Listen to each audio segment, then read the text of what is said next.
And so I think what I see happening, oh my god, I look like crap. I need to take a bath. Maybe actually put a little makeup on. It gets rough at night. Especially lately, I'm like fighting freaking spiritual battles insanely in my sleep, fighting off the freaking demons. Anyways, what I think I see happening is these old, gross, freakish weirdos. Um, they're mad because their spiritual gifts have all been removed from them because they've been taken from them because they've become so corrupt, so greedy, so like against their own families and stuff that and the churches even especially like they used to have gifts of prophecy and like healings and things like that happening in their churches, but they're not anymore at all because they've sold out to money and they've stopped caring about what's important and what was actually important to the heart of Christ. So literally their gifts of prophecy that they used to have, they're not there anymore. They're having to fake it. I mean, I observed this personally myself. They're having to fake it. The healing isn't there. The oh, what was it called?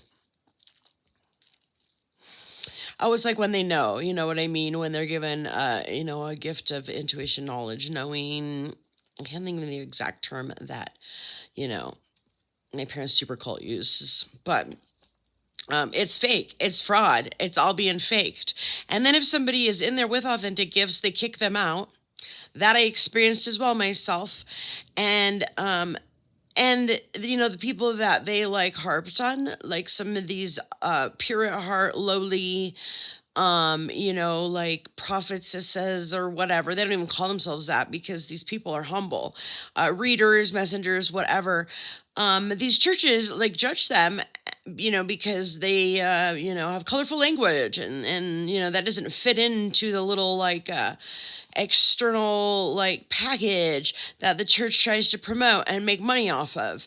And so they have like judged them, but their actual authentic truth and actual authentic revealing of real things that are happening are coming out, and is actually catching these crooks and perverts that are pretending to be Christians also. And so, but the thing is that the people were humble and pure heart. These are people like usually like probably a lot of them are low income people. I would say a good portion of them are. I mean, it seems like a lot of them are set up a little better than I am, where I'm like literally like lucky to be alive, lucky to be like protected and barely alive, and having been deprived and ripped off of opportunities that I didn't deserve to be ripped off of. I didn't deserve to lose jobs and this and that and the other thing. In fact, I deserved raises and to be put in positions of authority or like promoted or whatever, even though that wasn't what I wanted and wasn't what I asked for. I never do ask for it. It's just that I earn the respect of my coworkers, and that seems to bother some of these corrupt managers, so they get rid of me. And then the last one was even more ridiculous, how he went through the extent to ruin everything I owned. That was so messed up. So messed up. Anyways, back to what I was saying is that a lot of these people are in like these humble situations where they have nothing. And I mean, in the Bible, if you actually really read about it, like a lot of prophets have had nothing. They like journeyed by foot. I mean, I can't do that here. It's too cold. I think it's just gotten a lot too cold in general, everywhere, even in the desert, because, we got weather modification and it sucks. Oh, well, the price we pay to have, I don't know, 5G and be able to catch crooks through actual legitimate messengers these days. I don't know. It's all so odd. But anyways, they would travel by foot and they would often have to like skip a meal or be at the mercy of somebody that would bring them in and have their vats of flour increase supernaturally to be able to feed a prophet and entertain an angel. But that's actually the truth of how it worked. And, I even actually observed that within my parents' organization and movement. But no, it changed. It changed tremendously. Like, it sold out to money more and more. Like the difference between actual Brother Hagen and his son was the humility was huge, hugely, vastly, widely different. And I get that people have different personalities, but that was like the key. There was the humility of it. You know, that's what changed drastically. And then the money became there. The money wasn't there, and then the money was there, and the thing changed. So, anyways, yeah, it's really just what people will do for money, selling out to money, making it about money, finding your acceptance in money when really you should be finding joy in like saving the life of your own family member.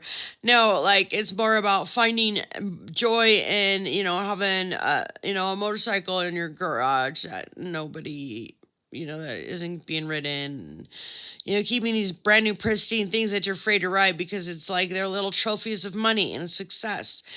It's messed up. It's so messed up because I'm like the biggest, like, I'm trying to say this in all humility and I'm not trying to brag, but I'm like the biggest money channel, money wealth, money investment that this family even has. And I'm like dormant.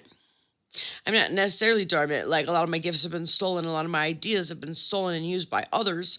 But no, I'm like dormant and they leave me dormant so that they can have little shiny trophies, keep this girl sick and press down so they can have little shiny trophies and show them off. No, this is coming to an end. It is stopping. It's ridiculous. It's absurd. It makes no sense. There's no holiness to it at all whatsoever. There's no, there's nothing holy about it. But anyways, I think it's funny because they would like look down on people that like, play with their cards when in reality these people play with regular playing cards that are quite literally based on the same exact stuff.